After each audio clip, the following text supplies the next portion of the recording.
नमस्कार दोस्तों। तो आज हम अपनी सोर्स मटेरियल के जरिए एक ऐसी जबरदस्त स्टोरी का विश्लेषण करने वाले हैं जो ना शुरू तो एक इंटरनेट जोक के तौर पर हुई थी, कॉकरोच जनता पार्टी। सुनकर थोड़ा अजीब लगा ना, लेकिन देखते ही देखते इस डिजिटल प्रोटेस्ट मूवमेंट ने देश के पॉलिटिकल रिकॉर्ड्स को हिलाकर रख दिया।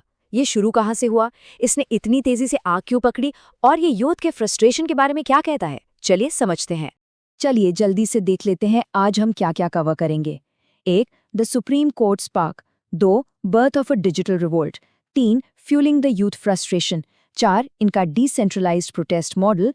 5. The cockroach manifesto. और आखिर में 6. देखेंगे कि ये डिजिटल सत्याग्रह है या किसी आने वाले एक्सप्लोजन की आहट। Let's dive in. तो सबसे पहले बात करते हैं हमारे पहले पॉइंट की, द सुप्रीम कोर्ट स्पार्क, यानी वो कैटलिस्ट जिसने इस डिजिटल रेवोल्यूशन की चिंगारी लगाई। सोच के हिसाब से ना, ये पूरा बवाल शुरू हुआ 15 मई को एक सुप्रीम कोर्ट हियरिंग के दौरान। सीजीआई सूर्यकांत की एक टिप्पणी आई जिसका मतलब ये निकाला गया कि जिन युवाओं को नौकरी नहीं मिलती वो सोशल मीडिया या आरटीआई एक्टिविस्ट बन जाते हैं और सिस्टम पर कॉकरोचेस यानी कीड़े मकोड़ों की तरह हमला करते हैं। अब देखिए, अगले ही दिन सफाई जरूर आई कि इशारा सिर्फ बोगस डिग्री लेने वालों पर था, सब पर नहीं। लेकिन स्रोत बताता है कि डैमेज तब तक हो चुका था। आप खुद सोचिए, जो यूथ पहले से ही सिस्टम से परेशान थे, उन्हें ये कॉकरोच का मेटाफर कैसा लगा होगा। स्रोत यही बताता है कि अनएम्प्लॉयड और फ्रस्ट्रेटेड यंग सिटीजन्स के लिए ना, ये उनके जले पर नमक छिड़कने जैसा था। उन्हें बिल्कुल ऐसा लगा कि यार हम बस सवाल ही तो पूछ रहे हैं और बदले में हमारा मजाक उड़ाया जा रहा है, हमें डिसमिस किया जा रहा है और एक कीड़े की तरह ट्रीट किया जा रहा है। और यहीं से शुरुआत होती है हमारे अगले चैप्टर की, birth of a digital revolt. कैसे एक जोक ने देखते ही देखते रिकॉर्ड ब्रेकिंग नंबर्स पैदा कर दिए। टाइमलाइन पर एक नजर डालिए। 15 मई को कमेंट आया और गुस्सा भड़का। 16 मई की क्लैरिफिकेशन इस गुस्से को शांत करने में कंप्लीटली फेल हो गई। फिर कुछ दिनों बाद अमेरिका में बैठे एक 30 साल के बॉस्टन यूनिवर्सिटी ग्रेजुएट और फॉर्मर ऐप स्ट्रैटेजिस्ट अभिजीत डीपके ने बस मजाक में एक ट्वीट किया कि क्या हो अगर सारे कॉकरोचेस सच में एक साथ आ जाएं। और इस आइडिया को इतना सॉलिड ट्रैक्शन मिला कि कुछ ही दिनों के भीतर क्रॉनिकली ऑनलाइन युवाओं ने कॉकरोच जनता पार्टी यानी सीजेपी ऑफिशियली लॉन्च कर दी, एक प्रॉपर डेडिकेटेड वेबसाइट के साथ। लेकिन अब जो मैं आपको नंबर बताने वाला हूं ना, वो सुनकर आप दंग रह जाएंगे। 1.5 करोड़, जी हाँ, 15 मिलियन। सोर्स इस बात को हाईलाइट करता है कि लॉन्च होने के कुछ ही दिनों के अंदर सीजेपी के इंस्टाग्राम पेज ने बिजली की रफ्तार से 15 मिलियन फॉलोअर्स का आंकड़ा पार कर लिया था। और ये सब तब हो रहा था जब उन्हें लगातार अपने अकाउंट सस्पेंड होने की धमकियां मिल रही थी। अगर इसको हम और क्लियरली समझे तो ये टेबल देखिए। डेटा के हिसाब से सीजेपी ने चंद दिनों में एस्टैब्लिश्ड पार्टीज के ट्रेडिशनल नैरेटिव्स को डिसरप्ट कर दिया। उन्होंने बीजेपी के 8 मिलियन फॉलोअर्स को और यहाँ तक के इंडियन नेशनल कांग्रेस के फॉलोअर्स को भी आसानी से पीछे छोड़ दिया। एक नए डिजिटल मूवमेंट का इस तरह सामने आना एस्टैब्लिश्ड पॉलिटिकल पार्टीज के लिए बहुत बड़ा वेकअप कॉल था। और जब ऐसी स्पीड से नैरेटिव बदलता है तो ऑब्वियसली ग्लोबल मीडिया का ध्यान तो जाएगा ही।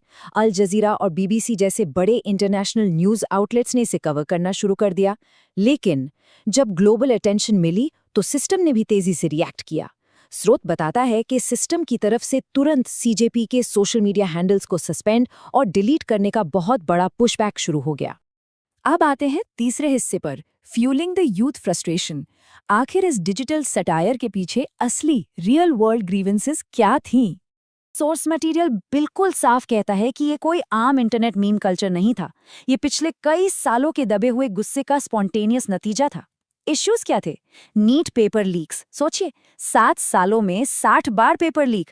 उसके अलावा बढ़ती अनएम्प्लॉयमेंट, आर्थिक लाचारी, गिरता हुआ एजुकेशनल इंफ्रास्ट्रक्चर, हर लेवल पर भ्रष्टाचार। और हाँ, सोनम वांगचुक जैसे पीसफुल एक्टिविस्ट को दबाने की कोशिश। इन सब मुद्दों ने मिलकर यूथ के फ्रस्ट्रेशन को और भड़का दिया।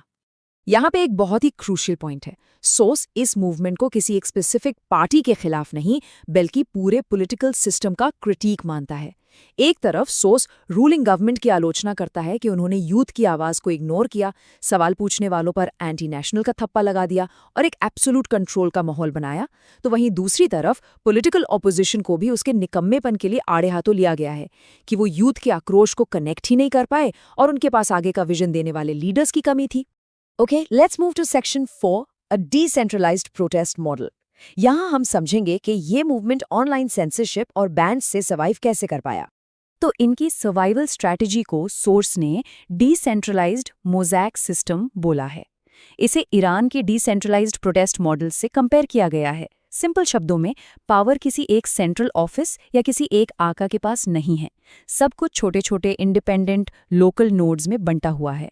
इसका फायदा ये है कि अगर सिस्टम इनके मेन हब को गिरा भी दे, तब भी अलग अलग प्रांत और छोटे हैंडल्स अपना काम करते रहेंगे और मूवमेंट नहीं रुकेगा।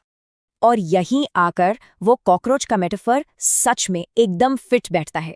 जैसे कॉकरोच बहुत ही रिजिलियंट होता है ना, ठीक वैसे ही इस फेसलेस मास मूवमेंट में अगर एक सीजेपी अकाउंट सिस्टम द्वारा डिलीट किया जाता है, तो उसकी जगह लेने के लिए तुरंत 5 नए रीजनल हैंडल्स अलग अलग स्टेट्स में खड़े हो जाते हैं। इसे ऑनलाइन इफेक्टिवली दबाना लगभग नामुमकिन सा हो गया था। अब बढ़ते हैं 5वें हिस्से की तरफ, द कॉकरोच मैनिफेस्टो। ये हिस्सा बताता है कि कैसे ये मूवमेंट एक जोक से आगे बढ़कर एक स्ट्रक्चर्ड पॉलिटिकल क्रिटिक में बदल गया। उन्होंने एक प्रॉपर मैनिफेस्टो निकाला जिसमें ये 5 मेजर पॉइंट्स थे।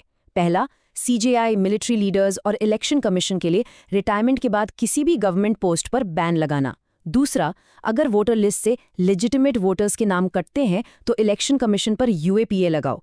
तीसरा, महिलाओं के लिए 50% रिजर्वेशन और पार्टी बदलने वाले पॉलिटिशियंस पर 20 साल का लंबा बैन। चौथा, सबसे तुरंत एक्शन, नीट लीक्स के चलते एजुकेशन मिनिस्टर के इस्तीफे की मांग। और पांचवां, युवाओं से डायरेक्ट डायलॉग के लिए एक वर्चुअल जेन-ज़ी कन्वेंशन होस्ट करना। सोर्स के हिसाब से ये सारी मांगें दिखाती हैं कि इनमें एक्चुअल स्ट्रक्चरल रिफॉर्म्स लाने की कितनी ललक थी। इनकी वेबसाइट पर एक बहुत ही पावरफुल कोट था जो इनका मोटिव एकदम क्लियर कर देता है। उन्होंने लिखा था, हम यहाँ जोर से बार बार और लिखित रूप में पूछने आए हैं कि पैसा कहाँ गया। ये स्टेटमेंट दिखाता है कि उनका मकसद आपस में पैसा बटोरकर कोई फंड बनाना नहीं था, वो बस सरकार से बेसिक डेमोक्रेटिक अकाउंटेबिलिटी और ट्रांसपेरेंसी मांग रहे थे। आखिर में हम आते हैं अपने लास्ट सेक्शन पर, डिजिटल सत्याग्रह और एक्सप्लोजन, जो एक बहुत इंपॉर्टेंट वार्निंग देता है डिसेंट को दबाने के खतरों के बारे में। सोर्सेज ऑनलाइन प्रोटेस्ट के इन नए तरीकों को डिजिटल सत्याग्रह बुलाता है। अब इसमें सड़क पर उतरने की कोई ज़रूरत नहीं होती। इसके मेथड्स देखिए। डिजिटल पिकेटिंग, जहां नेताओं के कमेंट सेक्शंस और ईमेल्स को कंप्लेंट से पूरी तरह फ्लड कर दिया जाता है। डिजिटल नॉन कोऑपरेशन, यानी पॉलिटिशियंस के किसी भी वादे पर अब हम ब्लाइंडली विश्वास नहीं करेंगे। और शेयरिंग रिपोर्ट कार्ड्स, जहां डिजिटल प्लेटफॉर्म्स का यूज करके अपने लोकल मिनिस्टर्स के फेलियर्स और भ्रष्टाचार को सबके सामने एक्सपोज करना शामिल है। सोर्स यहाँ 2 अलग अलग जियोपॉलिटिकल आउटकम्स को बहुत अच्छे से कंपेयर करता है। एक तरफ है पीसफुल डिजिटल वेंटिंग। जब नागरिकों को ऑनलाइन अपना फ्रस्ट्रेशन निकालने दिया जाता है तो ये एक प्रेशर रिलीज वॉल्व की तरह काम करता है। थोड़ा गुस्सा शांत हो जाता है। लेकिन दूसरी तरफ है फिजिकल स्ट्रीट एक्सप्लोजन्स। अगर आप इंटरनेट कंट्रोल करके शांतिपूर्वक डिजिटल आवाज़ों को पूरी तरह कुचल देंगे तो वही लोग फिजिकल रियल वर्ल्ड में सड़कों पर उग्र रूप ले लेंगे, ठीक वैसे ही जैसा हाल ही में हमने नेपाल और बांग्लादेश में होते देखा है। एनालिसिस इस स्ट्रॉन्ग वार्निंग पर कंक्लूड करता है कि अगर सिस्टम इन डिजिटल कॉकरोचेस को रिलेंटलेसली मिटाता रहा और इनके सच को दबाता रहा तो इससे लोगों का गुस्सा छूमंतर नहीं होगा, वो बस दफन हो जाएगा। और दबा हुआ गुस्सा एक टाइम बॉम्ब जैसा होता है जो आगे चलकर एक बहुत ही मैसिव और एक्सप्लोसिव रिएक्शन की तैयारी करता है। तो इस विश्लेषण को खत्म करने से पहले सोर्स के आधार पर एक बहुत ही चुभता हुआ सवाल मैं यहाँ छोड़ रहा हूँ। अगर सिस्टम इस तरह लोगों के पीसफुल प्रोटेस्ट करने या वेंट करने की डिजिटल स्पेसेस को डिलीट करता रहा तो क्या आने वाले वक्त में रियल वर्ल्ड में एक बहुत बड़ा एक्सप्लोसिव और फिजिकल रिएक्शन अनअवॉइडेबल हो जाएगा? सोचिए इस बारे में। आज के सोर्स मटेरियल एक्सप्लेनर में मेरे साथ जुड़ने के लिए बहुत बहुत शुक्रिया।